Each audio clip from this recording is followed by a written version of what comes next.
Career tutorial को समस्त को स्वागत।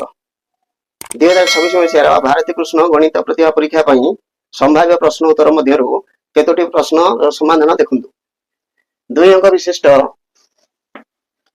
केउ क्षुद्रतम संख्या द्वारा 48 96 192 विभाज्य। हम देखिबा 48 96 192 मध्य 48 रो गुणितक 96 आउ 48 रो गुणितक 192 तेणु समस्त गोटे क्षुद्रतम 48 ताले 48 96 आ 92 एमान लॉस को नेले सेटा 48 द्वारा विभाज्य हो किंतु प्रश्न है कौन 2 अंक विशिष्ट केउ क्षुद्रतम संख्या ताले 48 रो 2 अंक विशिष्ट क्षुद्रतम संख्या है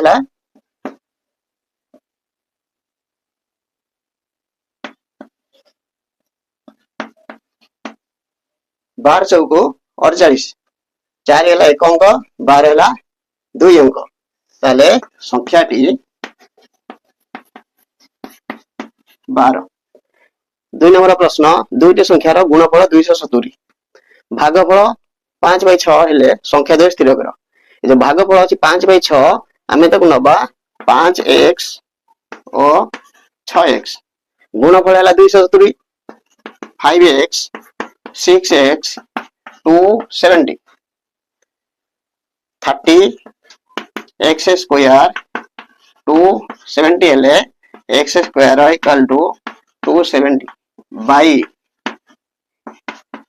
9 x स्क्वायर यदि 9 हैला x इज इक्वल टू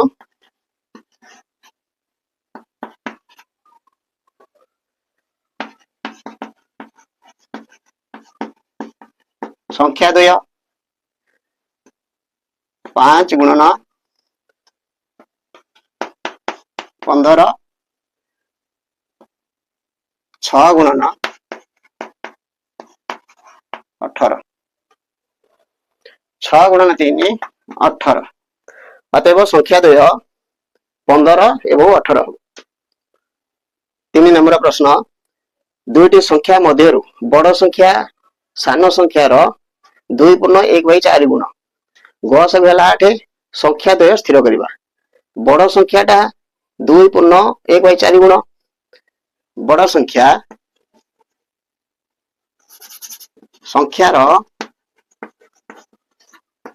अनुपात 4 2/1/4 4 गुणा 8 9/4 9 अनुपात 4 गस भेला 8 बड़ संख्या 9 गुणन 8 सान संख्या 4 गुणन 8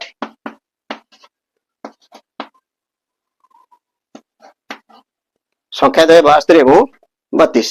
3 नंबर प्रश्न 5.1/4 शतकड़ा हार सुधरे केउ मूलधन 4 वर्ष रे 605 टंका हे जिवो। एठे मूलधन नाही सुध हार अछि समय अछि कि सुध नाही देखिबा 5 शतकड़ा 5.1/4 शतकड़ा 5/4 शतकड़ा 21/4 टंका सुध 100 टंका रे 1 वर्ष को सुध 21/4 100 टंका रे 4 वर्ष को सुध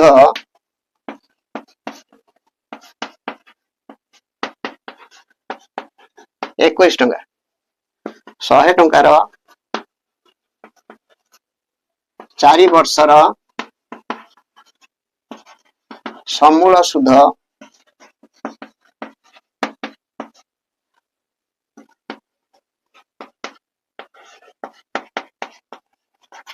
121 टंका 100 टंकार 4 वर्षर समूल सुध 121 टंका हला। आमर समूल सुध थिला केते 605 टंका ताहले 121 समूल सुध को मूल 100 टंका। एक समूल सुध को मूल 100 बाई 121 605 समूल सुध को मूल 100 बाई 121 गुणन 605 121 605 कटिला 5 100 गुणन 500 टंका मूल 121 समूल सुध को मूल है 100 एक समूल सुध को मूल है 100 बाई 121 605 समूल सुध को मूल हम 100 गुणन 605 बाई 121 605 को 121 काटिले 5 100 गुणन 5 समान 500 टंका है मूल।